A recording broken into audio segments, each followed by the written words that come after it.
The crisis at Facebook intensifying. They handed out data like candy. A firm called Cambridge Analytica accessed data to 50 million users. Data harvesting programs where we would pull data from users of apps and all of their friend networks. That is just the tip of the iceberg.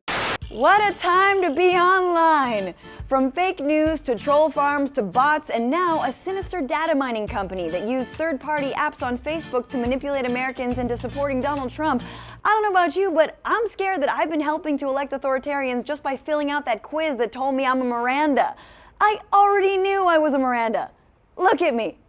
So are social media platforms like Facebook helping to undermine democracy, not just in the US, but around the world? And who's going to protect us?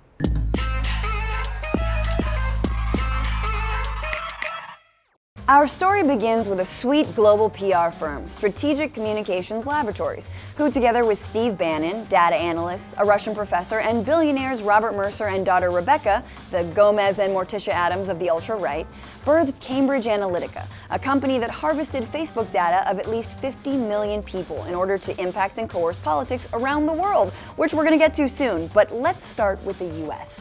In addition to Steve Bannon, Trump advisors like Corey Lewandowski, Brad Parscale, and Michael Flynn also apparently worked with the company. And thanks to 27-year-old whistleblower Christopher Wiley, we now know just how much the company shaped Trump's messaging. We were testing all kinds of messages and all kinds of imagery that included, images of walls, people scaling walls. We tested Drain the Swamp. And I was surprised when I saw the Trump campaign and it started, talking about, building walls or draining the swamp. And I'm remembering in my head, wait, we tested this. Holy shit. Is Donald Trump just the mushroom that grew out of the dankest memes of the internet? That's at once reassuring and terrifying. Oh my God, we undermined our democracy. Cambridge Analytica mapped people's online ape brains into so-called psychographics to micro-target political content to them. And I know what you're thinking, is it really that hard to do? Our online habits are pretty obvious. It's mostly just WebMD searches about the rash on our elbow, what koalas look like when they sneeze, and how our ex is doing. And apparently the answer to all of that is Benghazi. And what Cambridge Analytica developed and weaponized against the American people, they also used in countries like Mexico, Malaysia, Brazil, and Kenya. Their work even included the UK, where the firm helped the Leave campaign get voters to vote to leave the EU. Which makes sense, since Cambridge Analytica funder Robert Mercer is friends with Brexit proponent Nigel Farage. And Farage is tight with Bannon and even advised Trump himself. They're all friends. They're like the X-Men if the X stood for xenophobe. And the incredible effectiveness of the company is probably why whistleblower Christopher Wiley has gone on virtually every news show to repent. I'm taking responsibility. I'm owning up. It's something that I regret. Do you regret what you created, what you did, Christopher? Yeah, absolutely. I regret it. Thank you. Now, Don, it's your turn. Anything you want to tell the American people about CNN's role in helping Trump get elected through incessant coverage of his campaign? No? No time? Oh, gotta cut to an empty podium because Trump's about to give a speech? No, cool. Now, of course, if the tables were turned and the Clinton campaign did this exact same thing, the right would make this a story about how Hillary and Huma Abedin watch you through your phones. But in an effort not to be partisan, let's look at the bigger story, which is, of course, Facebook. The thing about how Cambridge Analytica mined and used people's data is that it wasn't a bug in Facebook's system, it was a feature. And according to a former employee, Facebook not only allowed these third-party apps to access your friends' data without their consent, but it lost control over how the data was used. People are missing it. It was not a breach. Facebook gave the data to these developers. Yeah, I'm glad you say that. This is the business. The entire premise of Facebook is we are the product, right? Yeah. Is that you and I are the product? I don't use Facebook. Yes, exactly. I don't either. I am not on Facebook where all the plebes are. I only use Facebook to connect to Western horsemen online. That still counts? Oh dear. But Chuck is right in saying that when it comes to Facebook, we, the people, are the product. In 2017, 98% of Facebook's revenue came from ad sales. All the platform does is sell your every move, every like, every share, every status update, proving George Orwell never saw Facebook coming. If he had, it wouldn't have been Animal Farm, it would have been Animal Farmville. And Facebook knew that political advertisements had the power to sway elections. It boasted about helping turn out voters to get Florida's Rick Scott elected and triggering a landslide for the Scottish National Party in the UK's 2015 election. Both of those case studies, however, are now curiously hidden on Facebook. And today, CEO Mark Zuckerberg is denying the company ever had such power.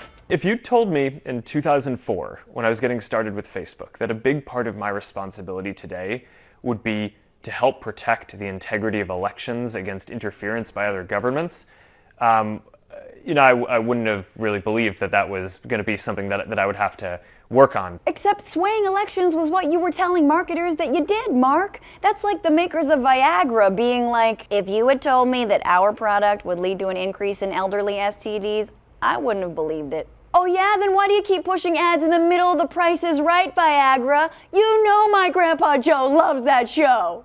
And things get even creepier when you look outside of the US to see how Facebook has wittingly or unwittingly aided authoritarians. I watch with horror as authoritarian leaders in many countries around the world use social media's exponential power to spread propaganda, use anger and hate to manipulate their people and to create alternative realities. And she should know.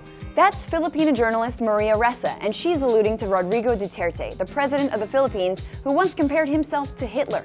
Turns out before he was elected, Facebook trained the Duterte campaign on how to use its tools for political purposes. And the campaign then promptly employed a social media army to help prop him up in the worst ways.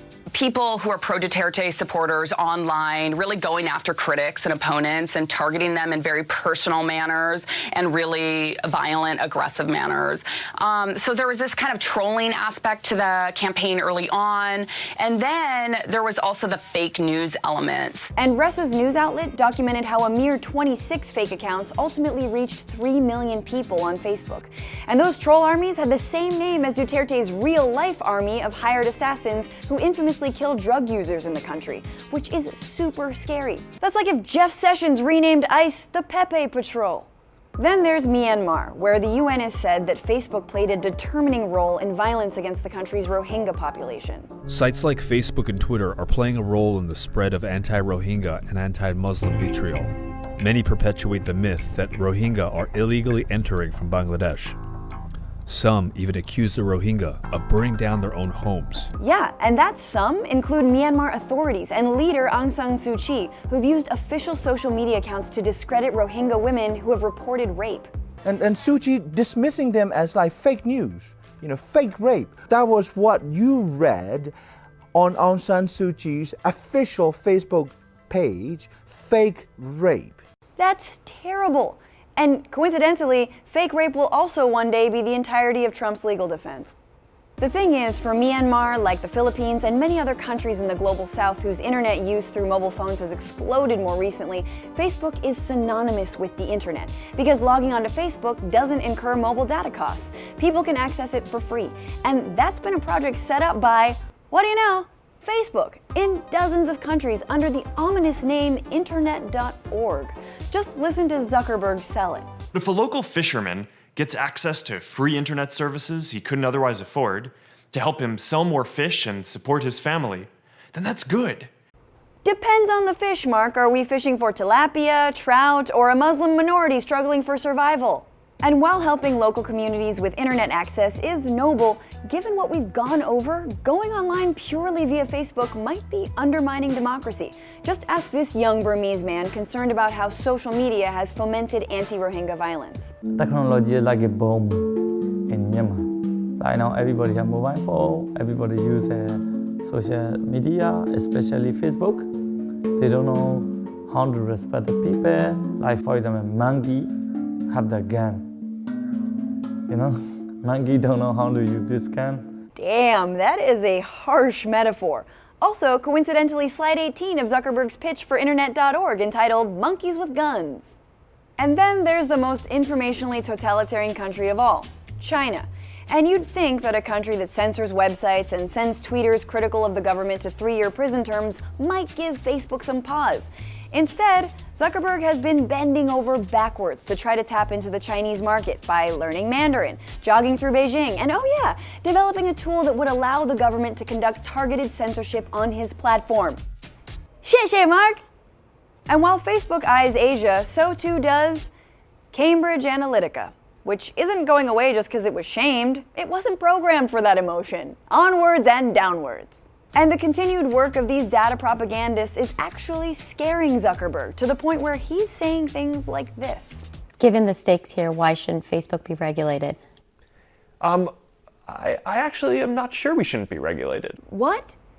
Damn, Zuckerberg admitting regulations are necessary is like ExxonMobil going, just take some of our oil tankers away, please. We are killing the planet. I mean, have you seen a pelican lately? It's disgusting. And yet, imagining that the very governments who utilize social media to get elected would turn around and regulate the platform that helped them do it is a stretch.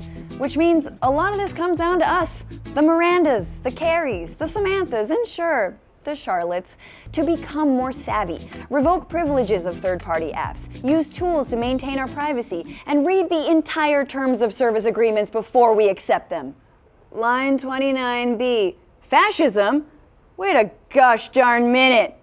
Thank you for watching Newsbroke. I'm Francesca Fiorentini. Please follow me on Twitter at FrannyFio. And hey, we made it to 40,000 subscribers on YouTube. So thanks to all of you who continue to support us and watch us and lovingly comment on our videos. And to thank you, we have another video next week. So you're welcome.